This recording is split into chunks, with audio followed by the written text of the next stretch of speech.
So today I want to talk about an idea whose time, not this one, whose time has come. Today I want to talk about democratic media. What is that? How on earth that happens? And why am I talking about it?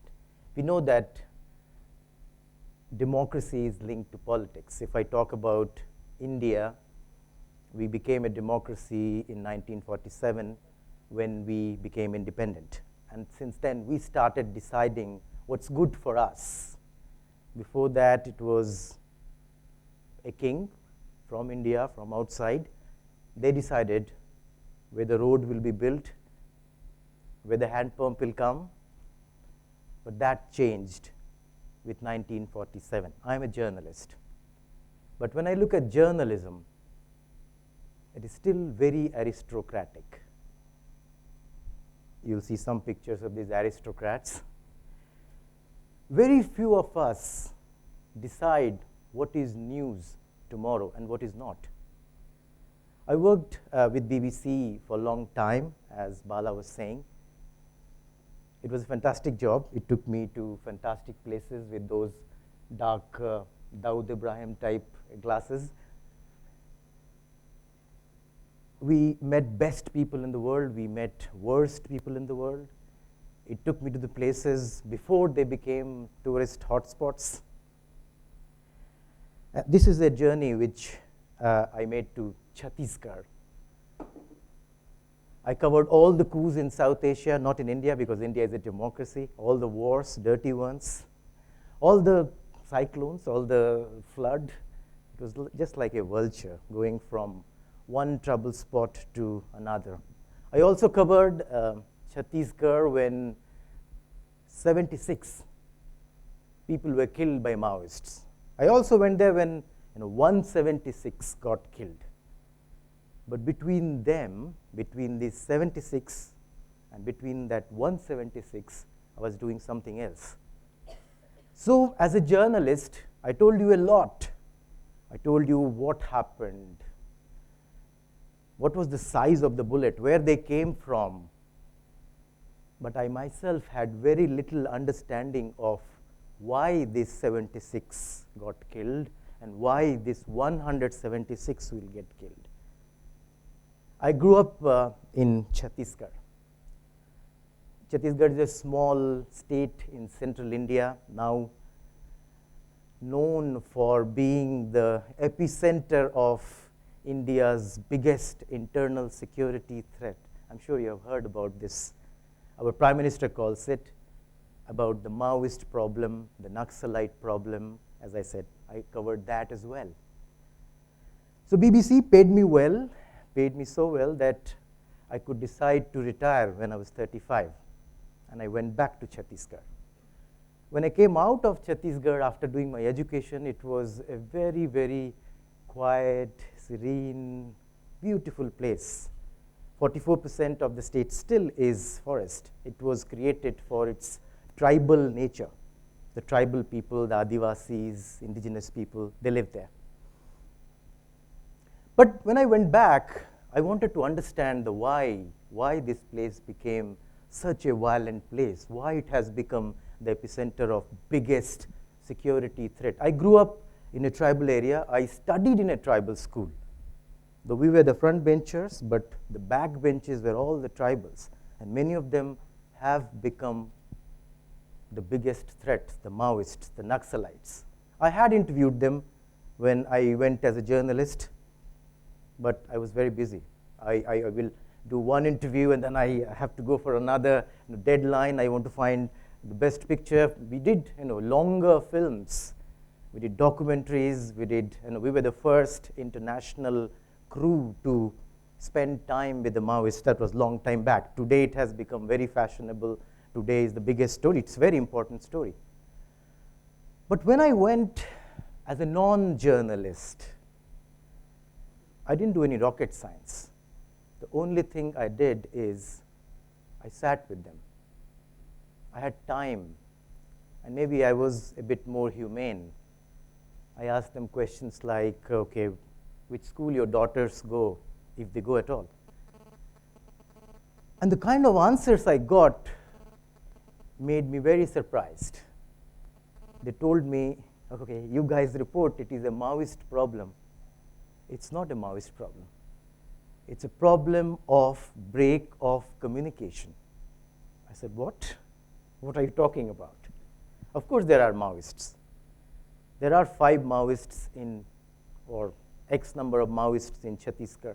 I always say jokingly, in the colony I live in, Delhi, there are more Maoists there than entire Chhattisgarh, and it is true. In any society, you will have extremists of this side or that side, but that small number never makes biggest internal security threat. It becomes threat when many join them. So who are these hundreds of Maoists who were attacking and killing 76 policemen? I did not understand at that time. They said, if you do not talk to me, if you do not understand me, it's human that I talk to the third person. And by an accident of history, the third person happened to be Maoist today, so we call it a Maoist problem. If tomorrow it was Taliban, it will be Taliban problem. We journalists are eyes and ears of society. We come back, we are very privileged. We go to the places you don't go. You can't go. As I said, we reach there before they become tourist hotspots. So we meet these Maoists. We meet these, big people, smallest, biggest.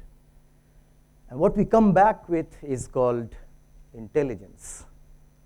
And that's what the policies are made on. Now, what I'm trying to tell is what's going wrong in journalism. Of course, there's lots of good journalism. There are many benevolent kings we have seen. So there are many good stories, but some are going horribly wrong. And I'm telling one story here. So they told me, you don't talk to us. So how do we talk to them? They explained to me that what we have a system is a democratic system. These tribals, the Adivasis, they live in a village, and under a big banyan tree, which they call panchayat, they will all sit and talk to each other. And at that time, the media is air. Media is not controlled by anyone. It's nobody owns it. And they all talk to each other. They're all heard. They all have equal chance to speak. That is democratic media. We all have lived this life, but things have changed. We all started living to cities. The tribals also don't live in the same place anymore. So slowly what happened over the years that the power started shifting towards the center, and it became something like this.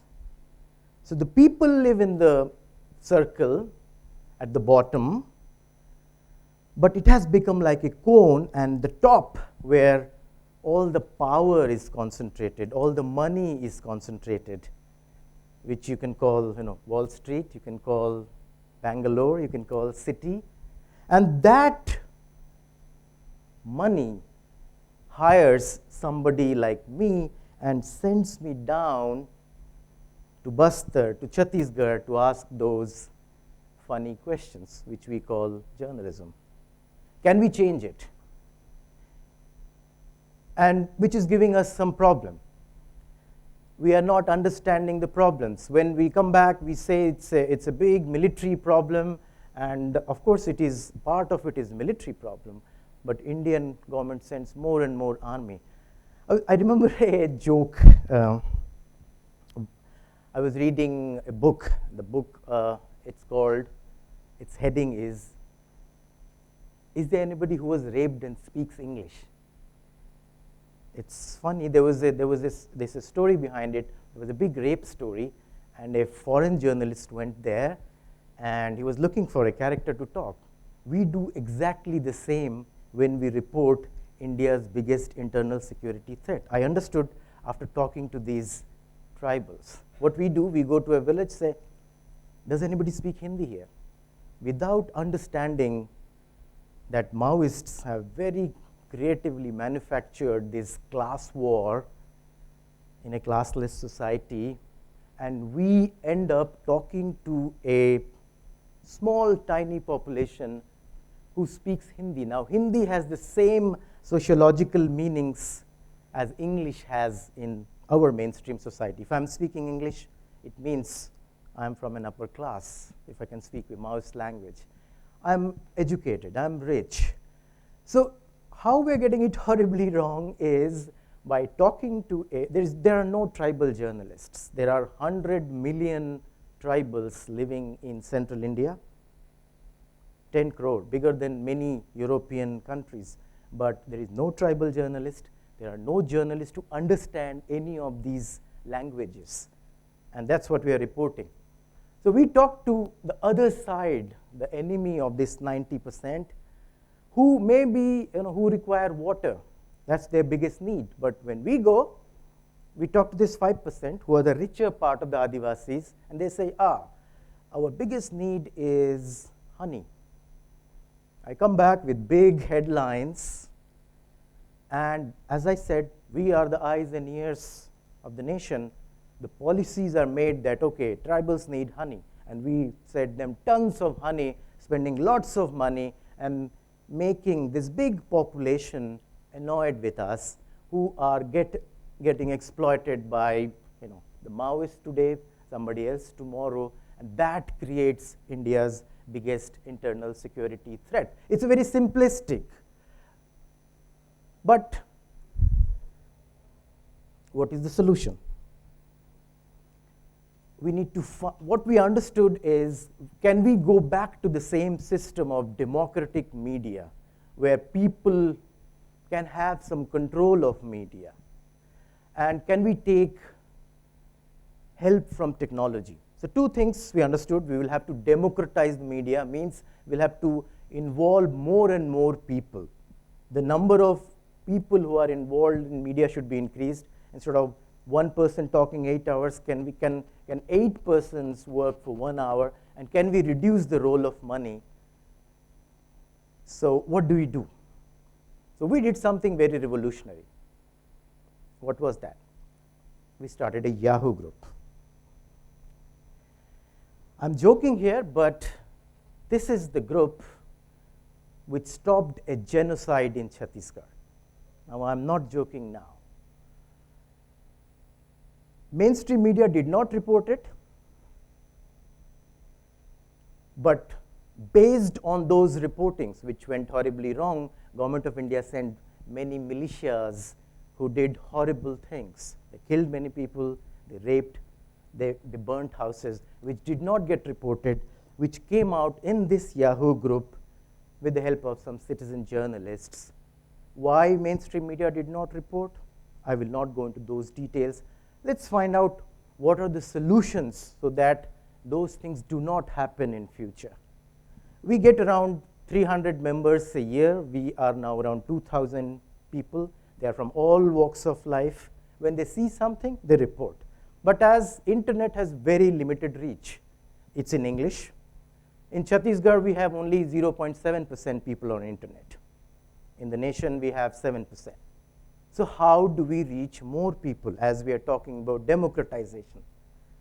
Then I got in touch with genius minds like Bill Thies, my friend who is sitting here, and we thought of a new tool, the most democratic tool after shoes, maybe. When you go to the bed, you take off your shoes, but this one you don't take. This is called mobile phone. Now 70% people have mobile phone.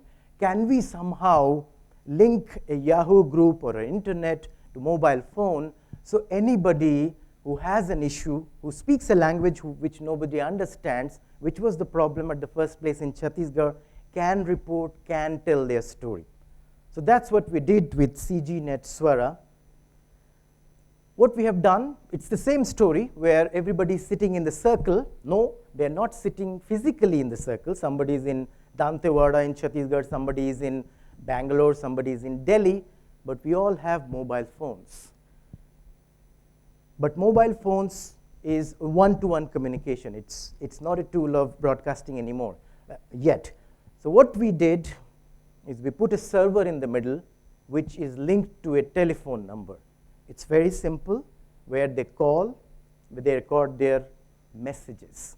And what we have also learned that majority of people in this world are oral. They are more conversant in speaking and listening rather than reading and writing. So we're getting lots and lots of reports. Many people are calling up and telling their story. When they tell the story, it comes to somebody like us in the cities, whom we can call urban journalists or urban activists or whatever.